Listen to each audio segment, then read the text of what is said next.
They didn't hear anything, so no problem.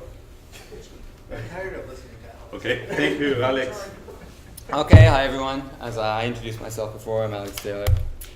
This presentation is probably slightly more geared to developers, but I do hope that users who are not developers can also benefit from listening to these ideas and maybe commenting on them. So, software designers, and that's a conscious choice of words, software designers, have several duties. Obviously, the first one is to write reliable and functional software.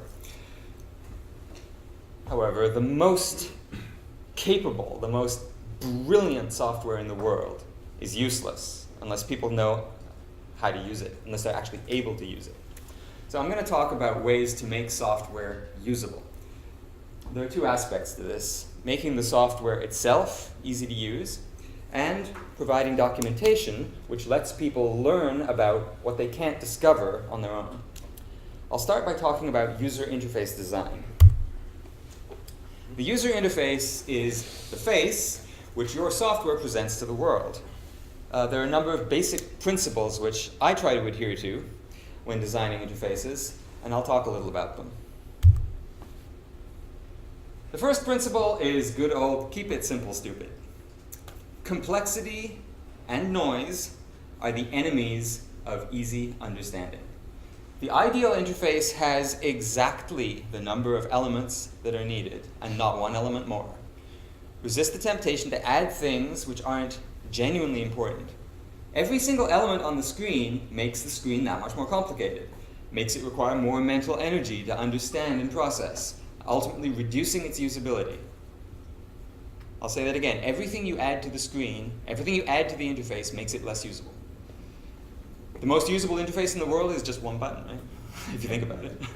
Doesn't do anything, but anyway, figure out exactly what needs to be on the screen and eliminate everything that's redundant. Of course, this is sometimes easier said than done.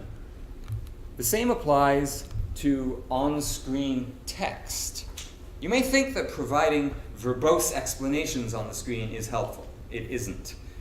Every additional word makes the text take that much longer to read, require that much more effort to understand. And it's also sadly true, very important to remember, the more text there is, the less people will read it. So use no more words than are necessary. You're not having a conversation with your user, you're giving them essential information. Lengthy explanations and background information belong in the documentation. Also, be reasonably polite, but be direct.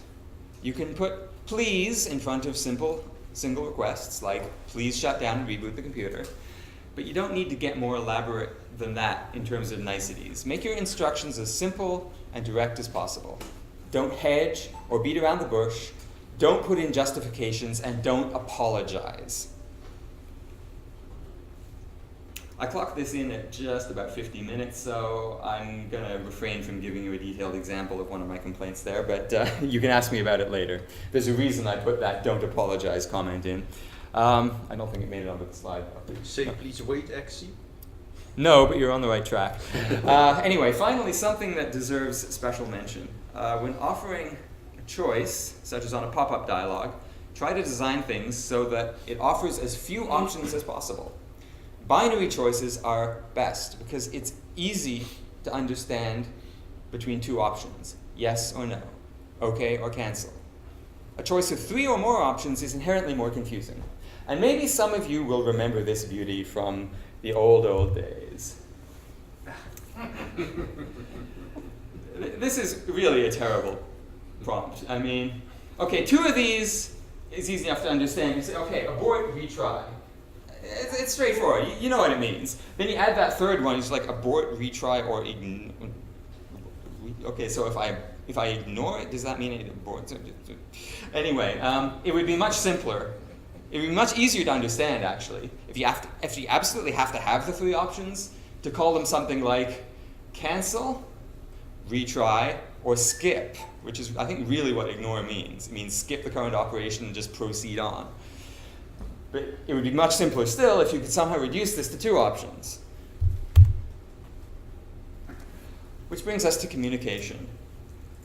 How you present information is just as important as what you present. First of all, figure out what level of technical detail and or jargon is appropriate. This will depend both on where you are in the program, for example, quick configuration versus advanced tweaking dialogue, and on what assumptions you can reasonably make about the user. You know, if you're going through a quick setup wizard, if you'll forgive my use of the term, you probably want to keep things simple. If you're in the advanced, super advanced tweaking configuration dialogue, probably if the user went there, they may be slightly more technically inclined. Also, don't make a GUI for a command line program by simply dumping the command line options verbatim onto the dialogue. I've seen Linux software do this. I think many years ago I think it was a front end for CD record or something. You went into the options dialog and it was literally just a list of the command line switches verbatim with checkboxes next to them. I mean, why would you do that? There's no point in a GUI like that. I mean, okay, maybe if you're designing it for somebody who has arthritis or can't type well, physically handicapped, I don't know, maybe that's okay, but otherwise there's no point in making a GUI that just does that, because making something all pointy clicky does not magically make it easier to use. This is something a lot of amateur software developers could learn to understand. Making something usable means making it usable, easy to understand. So, next point, if you're grouping information into categories, for example, you're using group boxes or notebook tabs to organize things, use meaningful names for your categories. So, you know, good names for notebook tabs are not things like Advanced 1, Advanced 2, Miscellaneous 3. Give them logical names, and this also implies grouping items together based on some kind of logical arrangement. Don't just stick items onto a page without rhyme or reason. Metaphors. So the basic design metaphors of our GUI are already defined by OS2. I think we all know them. Many other metaphors have become standardized through long use. For example, the use of a diskette icon to indicate save, even though I don't think anybody under 30 knows what a diskette is. If you introduce any additional metaphors, try to ensure they make sense based on either real-world logic or at least common conventions. An often cited example of a badly applied metaphor is the trash icon in the original Macintosh. You drag a file onto the trash to delete it. This makes sense. However, you drag a diskette onto the icon to eject the diskette. This doesn't make sense according to the metaphor. So think about what metaphors you're using and apply them in a way that makes sense and is consistent. Related to this is the use of standard conventions in general. Don't ignore conventions without a very good reason to. For example, dialog boxes on OS2 and on most other modern operating systems conventionally have their action buttons arranged horizontally across the bottom of the dialog. Your dialogues should follow this convention unless you have a good reason not to. And wanting to do things differently is not a good reason in and of itself. Related to that is choosing the best type of control or widget for a situation. Use controls that not only suit the layout of your interface, but also make sense to both to the user and, if possible, to the internal logic of your program. It's also a good idea to use controls that do some of the work for you. For example, if you have a dialogue where somebody has to enter a number, and it has to be a valid number within a certain range, maybe you should use a numeric spin button control instead of an entry field.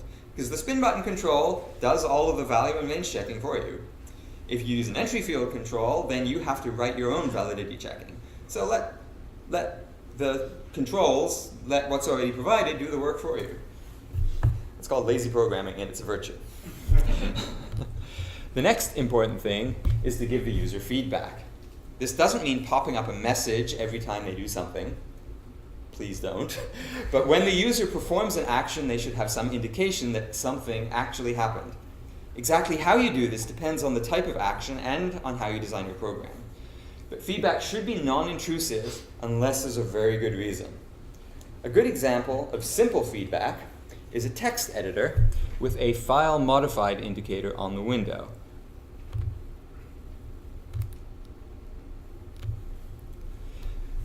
When you save the file, see, it says modified. Then when you save the file, boom, the modified indicator disappears, indicating that the file is now saved and up to date. This is simple, intuitive, and non-intrusive. What you don't, this is one area where having a simple status bar can do wonders for usability. What you don't want to do is keep spamming the user with constant pop-up messages, unless it's for something that they really need to know, like your chair is on fire. Finally, be consistent. Users learn as they use your program. Once they learn how something works in a particular context, they'll expect similar contexts to work the same way. Make user learning work for you. Don't undermine it by being inconsistent. That last sentence, I put that in when I was feeling particularly annoyed at Facebook. I don't know if anybody here uses Facebook, but if you upload an image to Facebook, the options that are available to how you can organize it, tag it, sort it, and so on are completely different depending on whether you upload it using that menu, whether you upload it from this screen or that screen, whether you upload it from your device or from your PC. The options are all completely different and they behave in different ways. And it just drives me insane. So if an operation is accessible through multiple different routes, they should basically behave the same way. You found a new job at Facebook?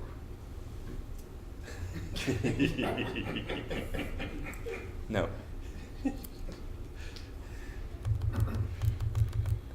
Okay, this brings us to the next important principle, which is having respect for the users. User-friendliness involves letting users feel that they are controlling the software, not the other way around. So let the user feel in control as much as possible. That doesn't mean surrendering responsibility. It doesn't mean forcing them to micromanage everything. Learn to recognize when to give users a choice and when not to. But the user should feel respected. Guided, maybe, but not controlled. Giving users choices means respecting their choices. One of the worst things you can do is offer them a choice and then ignore that choice. Or worse, do something specifically contrary. If they try to do something that's inadvisable or dangerous, by all means warn them. But if you give them a choice in the first place, you must ultimately go along with what they choose. If you can't allow them to do something, then don't offer them a choice in the first place. I know this seems like a no-brainer, but you'd be surprised how often software actually does this. It asks the user for input and then ignores or overrides it. There was an example in, I think it was ECS 1.2 or something, and this was accidental. It kind of made it into the product accidentally, and I was unfortunately one of the people who was culpable for this. But in that version, you had an option during install to install either Java 1.1 or Java 1.3, or neither or both. Unfortunately, if you select neither and don't install Java, the IBM OS2, several of the OS2 components will refuse to install because they have to have Java, and their install routines actually check to make sure Java is present. Like TCP/IP, the whole TCP/IP package, for example, requires Java and won't install if there is no Java. So we discovered this and sort of hastily at the last minute put in logic in the back end to say, okay, if no Java is selected, just install Java 1.1 runtime. Unfortunately, we didn't take out the GUI option, so you had a case where the user would deselect all versions of Java, but we would override that and install Java 1.1 in that case. And some people were understandably annoyed. So once we realized that this had happened, we hastily just took out the no Java option entirely. So you had to install a Java. Some people were still annoyed by that, but that's a different story. So, oh yeah, on a similar note, don't mislead your users. It's free to simplify information for the sake of making it digestible, as long as the user is told what they need to know, but don't actually misrepresent the facts. That will inevitably cause more problems than it solves. And allow the user to learn by doing. This goes back to what I mentioned on the previous slide. An effective user interface is one that encourages users to grow more expert over time. That means allowing users to experiment, to see what happens, and yes, to make mistakes. Do everything you can to ensure the user isn't going to do something catastrophic by simply choosing the wrong option. And make it possible to undo changes whenever possible. I understand it isn't always possible. What you don't want to do is slap the user down for trying to learn. The most offensive user interfaces are ones with an attitude of, I know what's best for you, so you sit down and shut up, you peasant, that actively discourages and penalizes exploration. You inflict enough of that on a user, and they'll eventually end up afraid to do anything. This is known as taught helplessness, because it literally teaches users to be helpless. A number of major software companies are serial offenders in this area, to the point that they've managed to train a huge number of people to hate and fear computers. Remember, it's the user's computer, not yours. Your software is a guess. Microsoft that. Pardon? Tell Microsoft that. Not pointing any fingers.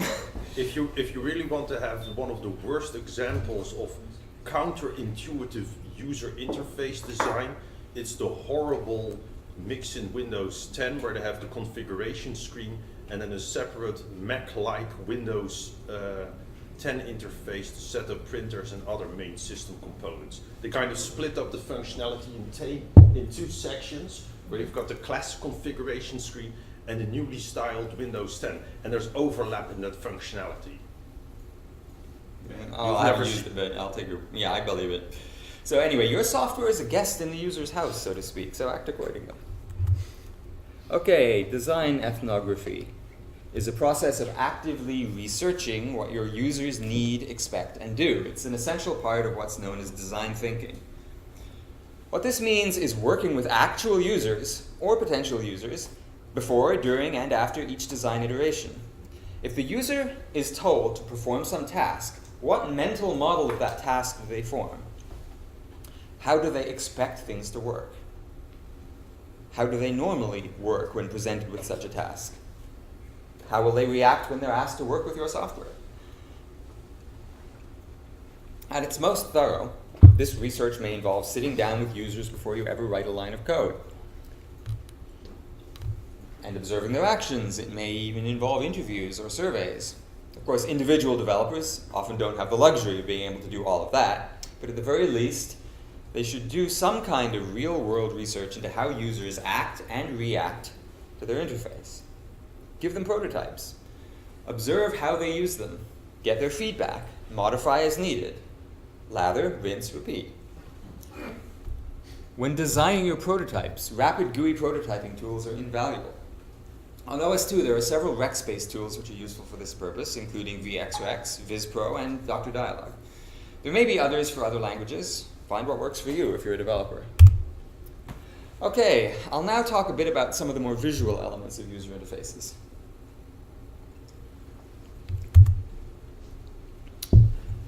Okay, by graphics, I mean images, icons, and colors.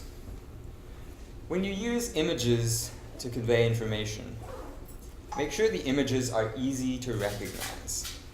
Keep them simple and uncluttered if possible. Use recognizable symbols or metaphors. Also, if the image may be scaled to different sizes, make sure they actually remain clear at all of the expected sizes. And take special care with icons, which come in both normal and mini sizes.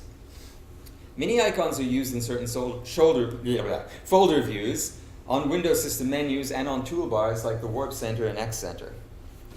It's very important that mini icons be readily distinguishable from each other. Let me show you something here.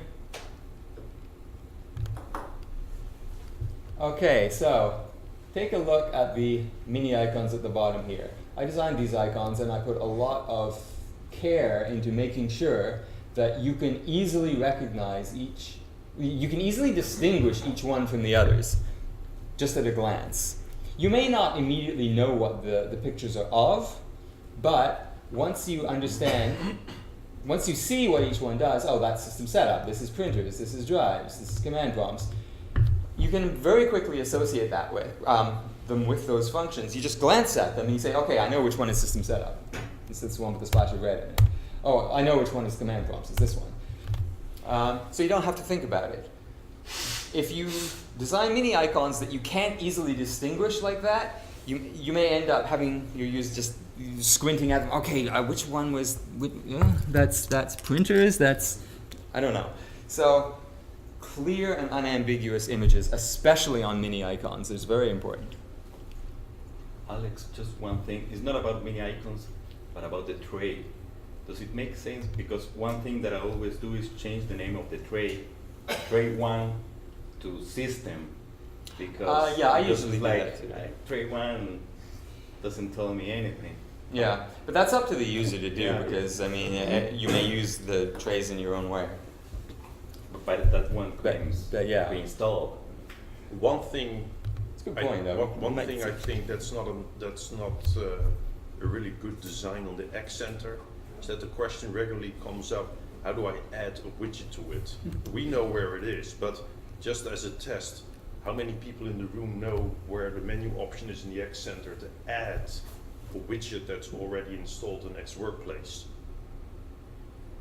You mean when you drag it down and drop it in that area in the middle there? No, I think he means No, he's adding. talking You get the about menu, adding you get the widget. menu by putting the cursor in the right place? Yeah, you have to Yeah, you click get- on the border of the window. Yeah. Right.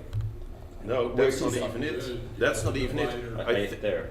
Yeah. Yeah. Right? You have But menu this window. this menu is only available if you click somewhere on the border. No, it's not. Click on the vertical bar next to the command center. Yeah, you click on any divider, Yeah. any. Like any resize- part of it that Okay. is not a widget. Yeah. Oh, Is- okay. right. Yeah. But that was only discovered by discovery. Yeah. Yeah, it was like, it's gotta be here somewhere. Sorry to shift away, and also in higher resolutions, it's like the X Center should be bigger. You move it, you size it, but the icons keep in very small. So it's a thing of the X Center. Mm. We have a whole list of things that we'd like to do with regard to that sort of thing. That's why the mini icon should be readily distinguishable. Yeah. You and I have both written papers about. The icons, You and I have both written papers about things that should be done to the GUI, I think. So anyway, one other important thing to be aware of is that both icons and bitmap images scale differently depending on the screen resolution. Resolutions below 1024 by 768 normally use 96 dots per inch scaling formula, whereas higher resolutions use 120 dots per inch. The image will be scaled according to how Presentation Manager converts the pixels into window coordinates based on that ratio. Icons are small, and so they aren't all that difficult to manage, but if you use any other images on a dialog, make sure you test it at multiple resolutions. At a minimum, test with 800 by 600, 1024 by 768, and if you have the equipment for it, 1600 by 1200. Testing some widescreen versus non-widescreen resolutions is also a good idea. Odd things can happen to images when the resolution changes, so check. Similarly, test at different color depths as well. An image that looks great under 16 million colors may look awful at 256 colors. You may want to consider including special low color versions of your images for use at low color depths. Another thing about OS2 icons is that the standard Presentation Manager icons don't support translucency, aka alpha blending. This means that you can't easily convert those fancy PNG icons that Linux desktops use over to OS2 and expect them to look good. OS2 icon images need to have solid edges so that they look decent no matter what background they're on. And you shouldn't make any assumptions about what the surrounding background is going to be either. Don't assume that they're always going to be sitting on a white background or on a blue background or on a gray background. Ideally, you want to test them with multiple backgrounds. Speaking of which, don't make assumptions about standard window control and text colors either. Remember, it's possible to change the entire color palette in OS2. For all you know, the user could be running with blue or pink window backgrounds, white text and green text fields. So you should never use a fixed color for window control text. window controls, or text. Always use the system value names. There are various constants that are defined in the toolkit, and how you access them may depend on what language you're using. And use those, and Presentation Manager will set the appropriate color automatically. And if you use the dialog editor, be very careful about saving the dialog editor. Don't try to avoid updating your dialog templates using the dialog editor directly, because when the dialog editor saves, it has a tendency to do weird things to the dialog template. And one of the things it does is it will actually convert the dynamic colors to fixed colors. So if you use the dialog editor to save your dialog template, go back in and check all of your colors to make sure that they're the right dynamic values and not fixed values. Finally, don't rely on colors in general to convey crucial information. Color can be used for flavor, that's fine, but not for functionality. Why? Because many people may be colorblind, or simply perceive colors differently. Use contrast and intensity to distinguish colors, but not hue.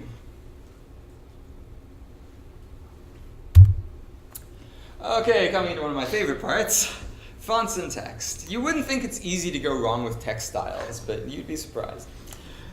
First of all, use fonts which are optimized, or at least appropriate for the purpose at hand. All fonts, every single one, is designed with a particular type of use in mind. Don't use fonts designed for printed text in on-screen dialogues. Also, some fonts designed to work well for short one-line captions, like Warp Sans, may not work well for paragraph-style text, and vice versa. Generally, you want to use sans serif fonts on the screen. Serifs look great on paper, but such fine details don't map to pixels very well, especially without anti-aliasing, which native PM controls don't support. If you have to use serifs on screen, use big slab serifs like Courier or Bookman or Century Schoolbook. But you want plain and readable fonts, not beautiful ones. Not for on-screen text. When dealing with Presentation Manager dialogues, bitmap fonts are generally the best. The three standard choices are System Proportional, Helve, and Warp Sans. Warp Sans is generally the best choice for dialogue controls, unless you need something that's extremely readable under poor conditions. For example, you're running an industrial equipment that's using a 640 by 480 6-inch black and white monochrome screen, in which case System Proportional is good. First, that's not a random example, by the way. I always used to think System Proportional was the ugliest font ever. Then in the mainframe, so in the data center where I worked, I walked past one of the mainframes, and it had this weird controller on it that had a screen that was about that big. It was black and white, not even grayscale. I think it was black and white. And it was obviously running OS2 because I recognized System Proportional on the dialog text, and oh my goodness, it looked beautiful. It was so readable and so clear. And I actually believe that System Proportional has been certified for readability under adverse conditions. But it doesn't look that great on high-resolution screens, modern dialogues, and so on, which is why Warp Sans is often a good choice, unless you know that you might want that. But it's also good to allow people to set their own dialogue fonts. Helve is the other main choice. That can be good for longer text or for multi-line text, because it is a little more comfortable to read in bulk, so to speak, than Warp Sans. I use Helve for my PM mail message list, because I find it a little easier to read when it's a big, massive text. If you need to emphasize words or headings on a dialogue, you can use bold, but please do so sparingly. Too much bold is a pain to read, and it also defeats the purpose of trying to emphasize things. It's better to avoid using italics in dialogues, especially when using bitmap fonts.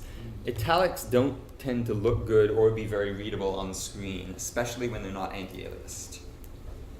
The other easy way to emphasize words is to use uppercase, but don't do this for more than 1 or 2 words.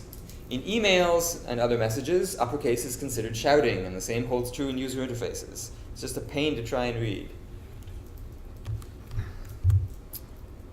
Dialogue layout. A good dialogue should be laid out neatly and logically. Don't just dump controls onto the screen as if you're appending a bag onto a table.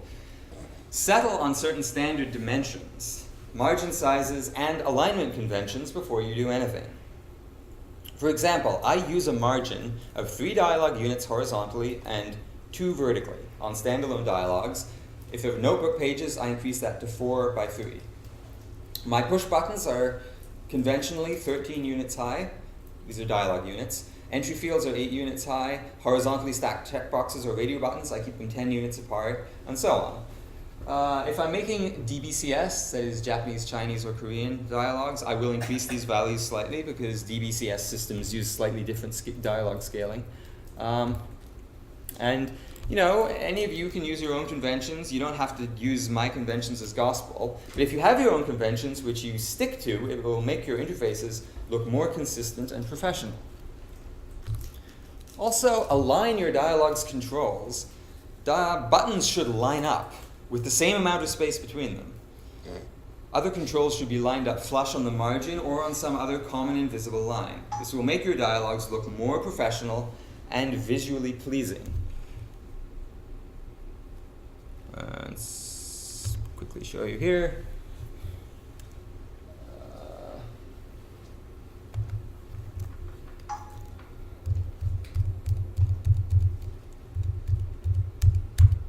There we go. Okay, I'm going to show you a dialogue from the old IBM system editor. This is the default warning file change dialog. And I don't know how easily you can tell, but these buttons are kind of, they don't have the same amount of spacing between them. They're not really the same uniform length. This one is actually shorter than that one. None of these things seem to line up with each other. So it looks kind of amateurish. Sloppy, yes. So I'll show you just a slightly tweaked version of that dialogue.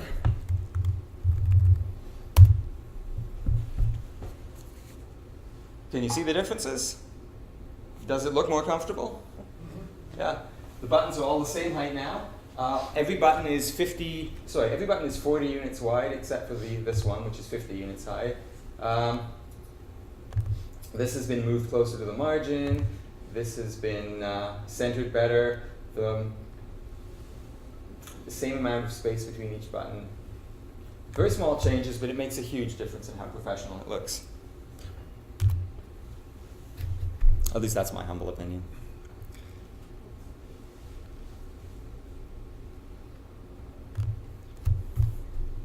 Okay, next, take care not to overload your dialogues. Too many controls on one dialogue make things very confusing and hard to use. If you have a lot of controls, consider splitting them up over multiple notebook pages or even separating some of them out into secondary options dialogues. On the other hand, you don't want to end up with too many different notebook pages or pop-ups. It's always a balancing act. Another important thing is to allow sufficient space between and on your controls. Here's a fun fact. The size of your text will almost always be bigger relative to the size of the control when you switch to a 96 dpi screen resolution. That's 800 by 600 or lower. So make certain you test your dialogues on both 96 dpi and 120 dpi resolutions. That means testing at both 800 by 600 and 1024 by 768 or higher. Also, there's a setting in OS2.ini called PM_system fonts : default font. This changes the default dialog font throughout Presentation Manager, and there are some video drivers which will set this for you. Not our modern grad video drivers, but some of the older ones did this. I think some of the Matrox and ATI drivers did this. But some people will have this set. And you may not realizing it, but setting this value, changing this font, actually changes the size of dialog units throughout Presentation Manager, which means if you set this to a smaller font than the default, which is 10-point system proportional, all of your dialogues will shrink throughout the system.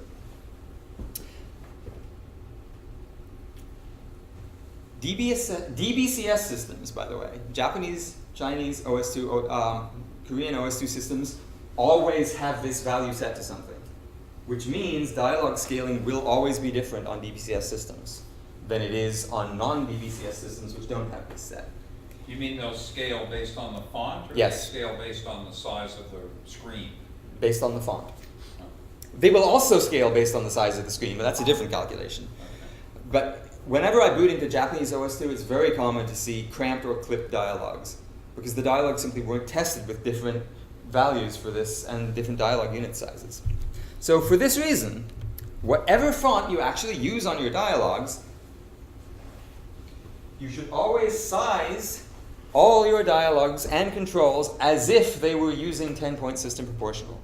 In fact, you should use this font when you are designing your dialogues. And if you want to change the font later, change the font after you have finished laying everything out. That's because the default dialog unit size is scaled for this font. So if the font gets changed in OS2.ini, the corresponding change in dialog unit size will then match the font that it was changed to. And you won't get that clipping, or at least you will be much less prone to it. Alex, where do you change that PM? You have to edit OS2.ini, and it's under PM system fonts in OS2.ini, default font. Unless you're using a BCS version of OS2, in which case one of the desktop property, notebook property pages will set that, has an option to set that.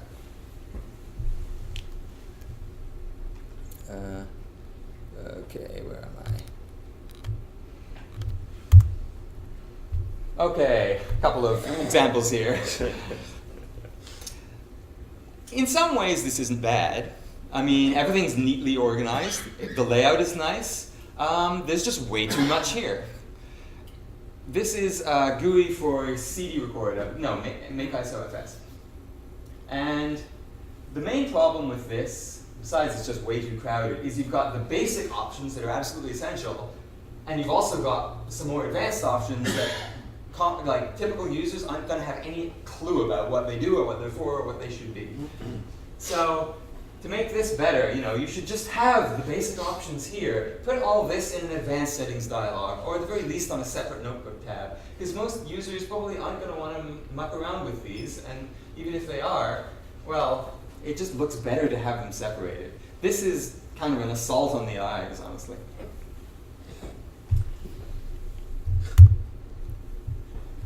Okay, this one. You remember how I made a reference to just dumping controls as if you're appending a bag onto a table? This is kind of what that looks like.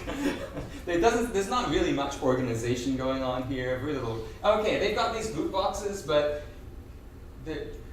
horizontally arranging checkboxes doesn't generally look very good, especially if there's more than two. But look, nothing really lines up. This margin doesn't line up with that margin. This isn't either on margin or centered. This doesn't seem to have anything to do with it. Like paper size right under maximum transit rate. And it's just completely unorganized. It's like nobody... I think even there's a slightly different spacing between save, cancel, and help. Oh yeah, there probably is. I got this image from a website called the User Interface Hall of Shame. It's an old site. It's been around for, I think, more than a dozen years. I used to love visiting it and just reading it. If you're interested in this topic at all, and even if you're not a developer or an interface designer, go there to get a chuckle out of. Unfortunately, the original site has been dead for years. It was on a site called iArchitect, but if you just Google User Interface Hall of Shame, there are many archives of it, and it's quite an edifying read. 1 second. People know about archive.org. Does everybody know that way back? That's what it looks like. But I don't really have time to explore it here, so I'll just continue with this. Oh,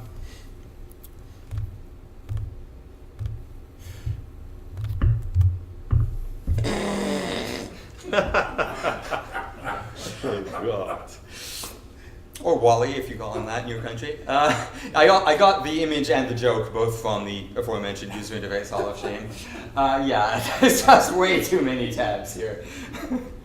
I mean, this is an example where instead of a notebook, it would probably be better to have something like the Firefox settings dialog, where you just have a container with a list of pages down the one side you can select from the list, and the right side just shows the contents. That would be much easier to navigate than having 500 million tabs.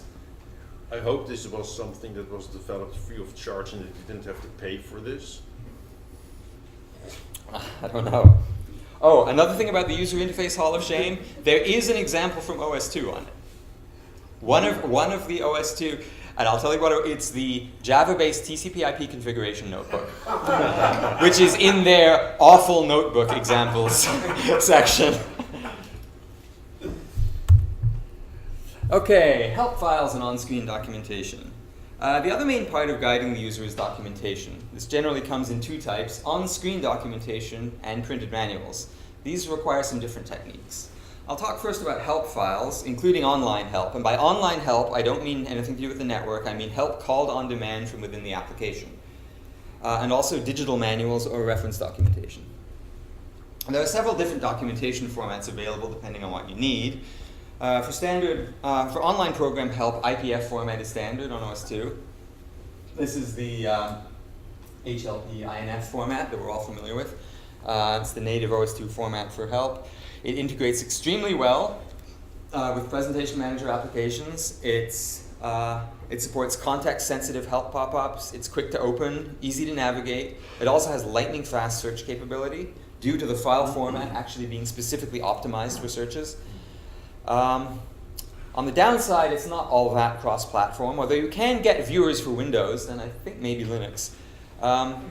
It also doesn't really lend itself very well to being printed, if that's a concern.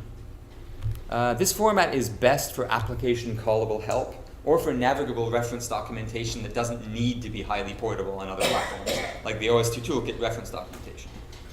PDF is handy for anything for which you want complete control over formatting. It's also highly portable and is especially suitable for printing. However, it's a bit clumsy for quick opening and browsing, tends to be hit and miss with regards to searchability, and doesn't really allow context-sensitive help pop-ups. Also, its great strength is also its main weakness, because it uses fixed formatting. It can't be reflowed for different screen types. HTML is super portable and easy to generate. Almost any authoring software can export to HTML nowadays. It's very handy for network-hosted documentation on the internet, which you can just link to, so the user doesn't have to. So the user can open it in a browser. It supports sophisticated navigation. It supports jumping to specific sections, and you can view it on just about any device. However, it requires loading a large and possibly heavy application, a web browser, to view. It's difficult to distribute HTML documentation as a single portable file. It doesn't integrate very well with normal OS2 applications, and it's terrible for searching. I don't recommend it for locally installed documentation. For program-linked help, IPF is a much better choice, in my opinion. Plain text is the simplest and most lightweight, obviously, and also the most portable, since you can view it under virtually any circumstance. But it only supports flat files. There's no built-in structure, no formatting or markup, or really any other features of any kind. Plain text works fine for readmes or for quick read-once notes. Okay, organizing help files. People tend to use help files in one of two ways: to look up how to accomplish some particular task, or to get help on the current screen or dialog. So you should organize your help files to make both of these things easy to do. Allow the user to find a topic by looking up a particular concept or by looking for a specific location, like a screen or a dialog in the program. This also means that you have to organize the help in a logical way. Try to fully describe each topic in the relevant place. Don't scatter related information willy-nilly in different parts of the help. Remember, people use online help as a reference. They look up something when they need it. They don't sit down and read it from front to back, like a novel. Don't assume they're reading the help file linearly. Avoid useless content. What is useless content? It's something that conveys no information that the user can't already see in front of them. I've seen help files that listed the contents of every single menu item. It didn't describe them or provide links to other information, it just said, like, the file menu contains the following items: open, save, save as, close, exit, the end. There's no point in saying that. I can see what's in the menu if I open it. There's a reason for that. The help should be included in your testing cycle. Get user feedback on the help as well as on the program. Is it actually helpful? If not, find out why not, and fix it. Screenshots are a powerful and sometimes invaluable documentation tool, and they're also very easy to misuse. Use screenshots where appropriate. Don't use screenshots where they add no value. Appropriate uses of screenshots include making the current context of discussion clear, such as by highlighting a particular field or control, illustrating a complex or potentially confusing procedure by showing the steps needed, or providing useful examples within reason. If a screenshot provides no useful information, there's no need to include one. Remember, when we're talking about a help window, which is called up by the application, presumably the user is already looking at the actual program window. There's rarely any need to provide a screenshot of the dialog in the help panel as well, unless you need to do so to highlight some particular field, illustrate a particular procedure, or clarify something potentially confusing. External reference documentation is another story. If it's designed to be read when the user doesn't necessarily have the program running in front of them, then screenshots might be more appropriate. Again, within reason. Remember, screenshots take up space on the page, they make files larger, sometimes much larger, and what is that, and when did they bring those? And they use up printer ink. Don't use them gratuitously. When you do include screenshots, don't make them too large. Ensure that they're large enough to be readable. If necessary, crop out the relevant portion that you want to show. But try to keep them small enough to fit on a modest-sized computer screen without forcing the user to scroll sideways. Also, try to reduce the number of colors as much as you can. Screenshots of application windows rarely require photographic levels of color. There should almost never be any reason not to reduce a screenshot image to 256 colors or less. PMView or Embellish both do a good job of this, and the difference is often barely noticeable, if at all, but it does dramatically reduce the file size and the load time. Okay, the last category I'll talk about is printed or dead tree documentation.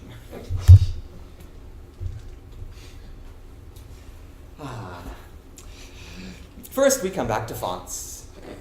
My favorite subject, one of them. I could actually give a whole other lecture on this topic. In fact, I have in the past. But I'll try to cover some of the basics here quickly.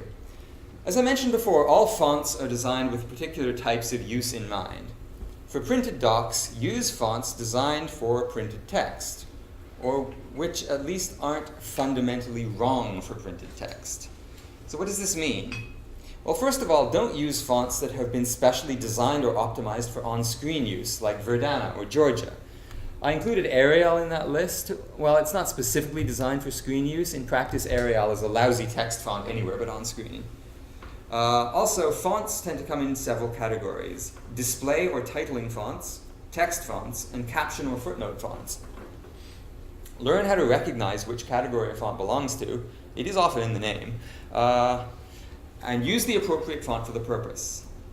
Lengthy text set in a display font is painful to read.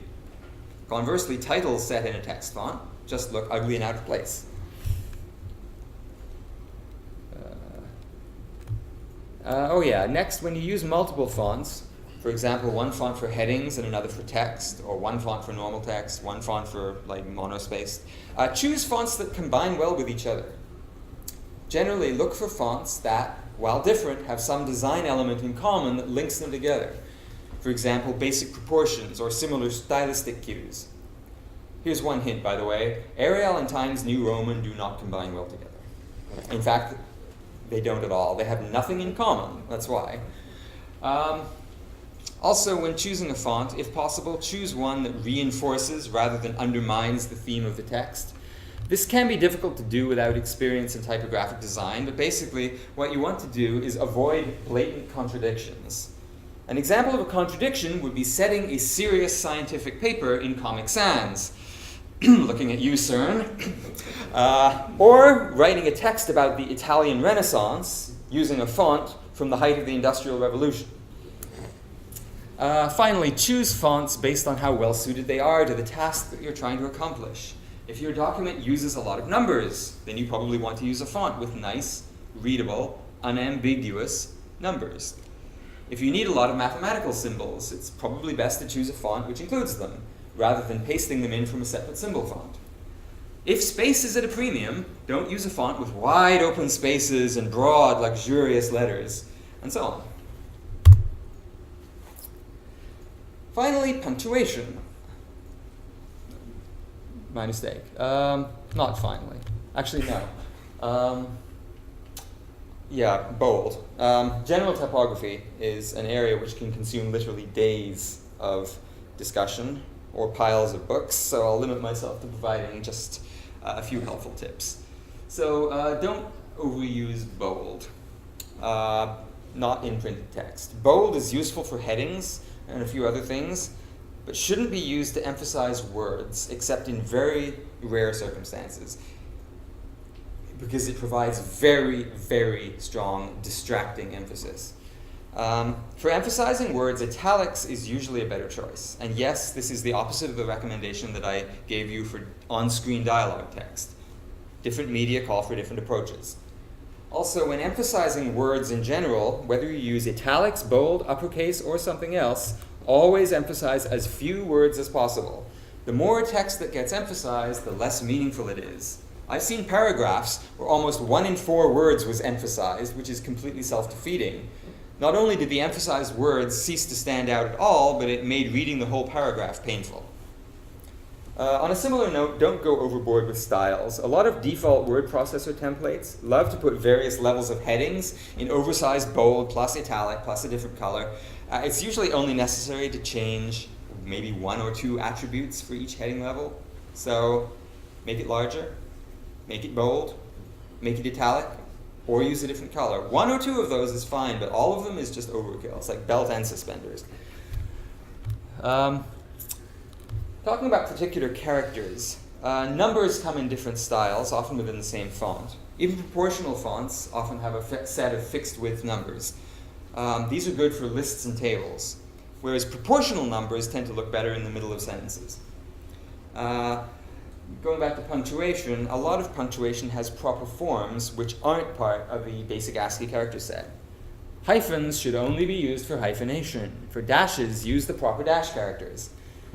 Most fonts have at least 2 dashes, the medium length N dash and the extra long M dash. Which one you use is mainly a matter of personal taste. However, one place that you should use an N dash specifically is between numbers describing a range.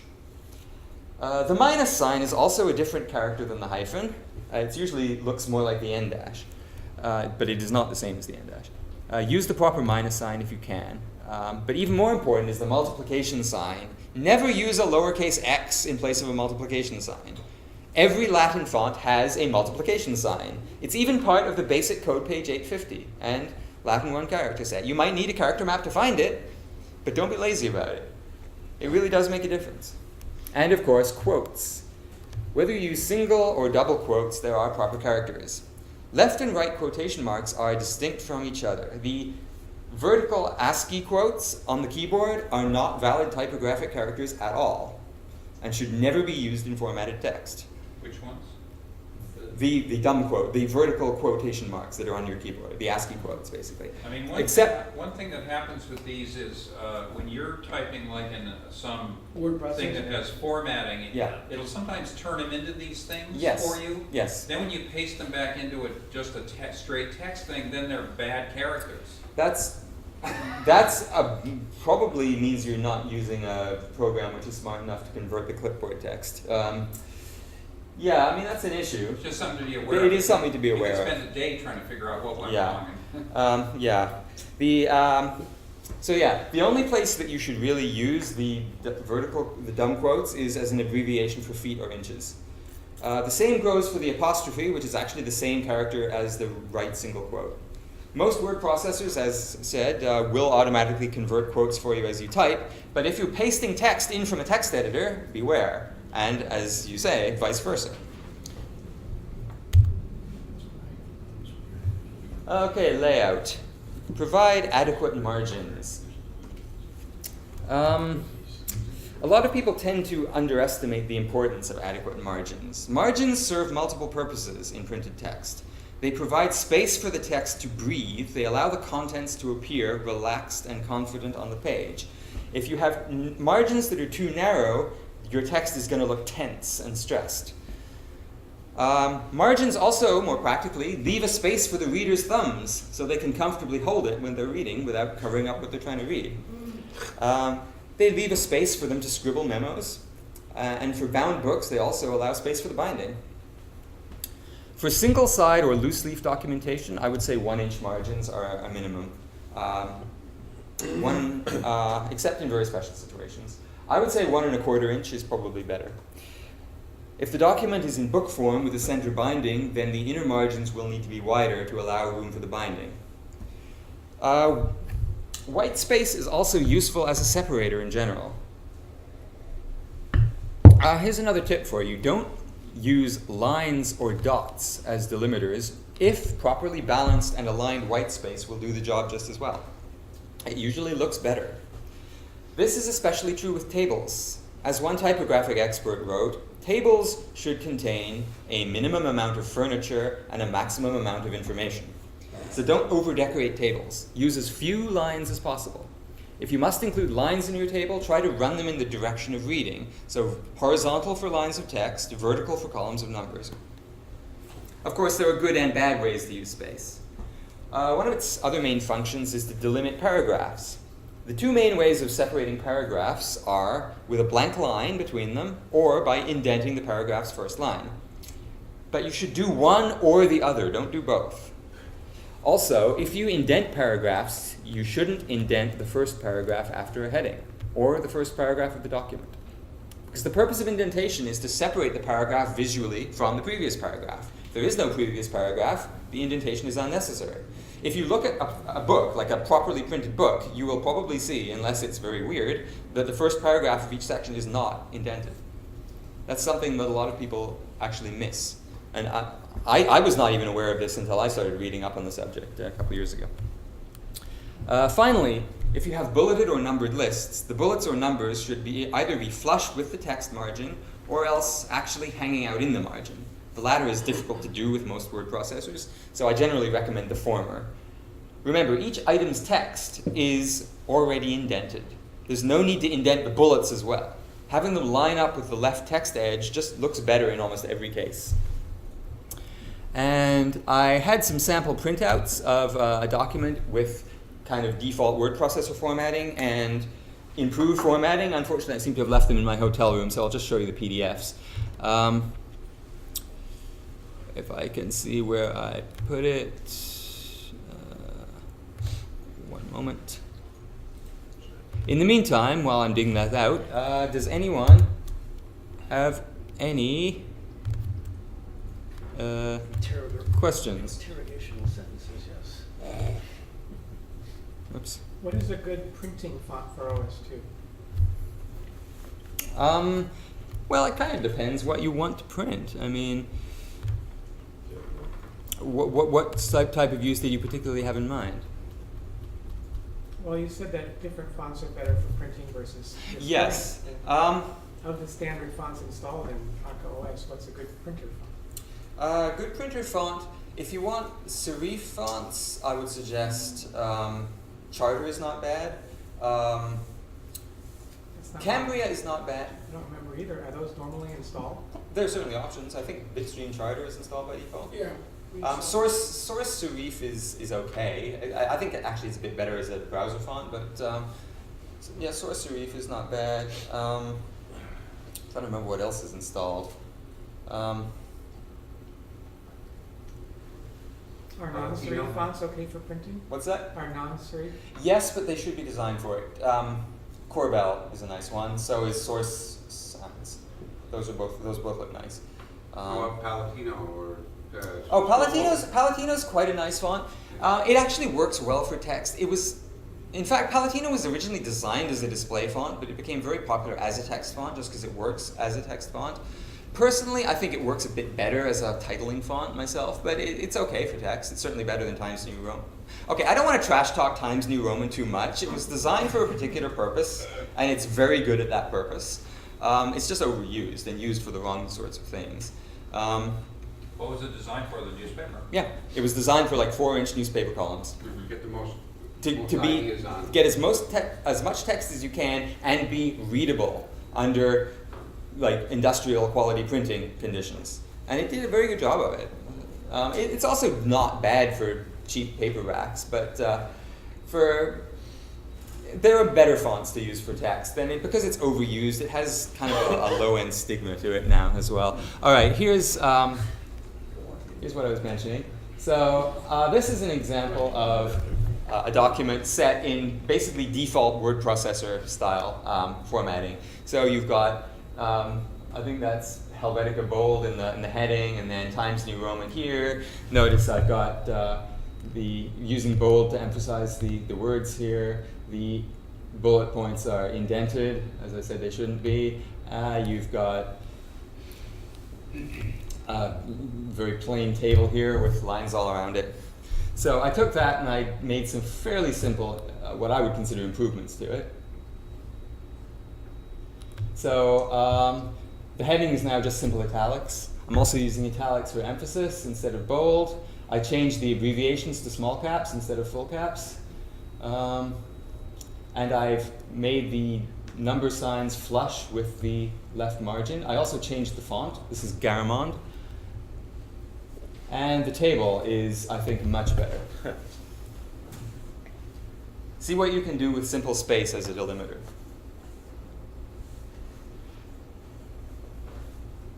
Any more questions? Jeffrey? So I have one suggestion, and then I have a question. So about the fonts, people have been arguing about fonts for 500 years. Oh, yes. It's a fascinating subject. 600. Most people know nothing about it, including myself. But I've studied a little bit about it, and it would have been really handy if you had another 90 seconds or added something to your presentation, if you're ever going to give it again. When you talk about design fonts and text fonts and caption fonts, to just flash some on the screen, because most people have no idea what these are for. That would have been that's a good addition when you give this talk again 10 years from now at Warpstock. Right. There's a practical issue right now. I have to disagree with you a little bit about when you said, oh, people just look at the help files when they've got an issue at that moment. So a lot of things that I do, I want to understand how it works, or running some problem, and I need to know some kind of context. So I look around for how to print out the manual, because nothing comes with a manual. Warpstock, which I mentioned, comes with 500-page manual. I read the manual before I started using programs. I have a VPN router now. The manual is 937 pages long. Okay, but these are extremely complex things. You need to know that stuff. Yeah. You don't know what to do. Okay, so something doesn't work. I get a hold of the help from the tech support from the company. They say, oh yeah, everything is in the help files, but there's no way to print out the help files. You can go through screen by screen and print out one page which has 4 lines on it. So, and I just think this is a barbaric way to do things. If you're going to have a help file, unless there's a separate printed manual, or there's a PDF you can print out, it has to be linear text. Okay, maybe I blurred this distinction a bit when I was talking about it. I was trying to distinguish between pop-up help file and reference documentation, which is more like a manual. Right, but these people say there is no reference documentation. So on the help file, that's their answer. Right. So it generates You'll have it. a customer, Okay. a service call to the company. It's a Right. waste of their time. So I just think that's something. And, okay, so in the case of Arca OS, I had an install problem, but there is no manual. But I'm sure you would say, oh, it's in the help file. Well, There's a there manual. is a manual and there's a help file. See, in the example you cited before, the shortcoming was on the developer's side Right. by providing only a help file and not a help file and a reference manual. But in their mindset is, it's all in the help, Right, which is but totally that's impractical. not a good approach. So where is your 900-page manual? Well, Do okay, you well, need the I'm gonna ECS make manual. documentation? We read the Arca work OS, the documentation. missing manual, will be a book. It'll be available on Amazon. You can buy it there. So what we did is we gave you the teaser in the installation guide, which was specifically to get you installed, and we gave you online help, so that when you're running the installer, you can click the help button and get online help. And now that they have it. And I'm serious about that. In other words, Okay, in I the read back the of my 38-page mind, manual. I'm thinking that there is room for a book on the operating system to update all of the Warp 4 era documentation that was printed ages and ages ago. And now with online publishing and self-publishing, we can certainly make that happen. So in your case, I read the 38-page manual, but the place that I got stuck, in fact, it was in the help file, but And it it was should kind of- be, it should be in the installation guide, and we acknowledge that issue. We'll open a ticket for that. Okay, but just footnote it, Jeffrey Ray's found. Then he'll take a publishing credit. But I know what this is like, because I want to, I've read through help files one line at a time, you know, like playing around with 4OS2, and you go, oh, it does that. Yeah. Exactly. Yeah, there's Exactly. a whole slew of things in there that, how do you do this? Well, it's easy. You do it one line, you know.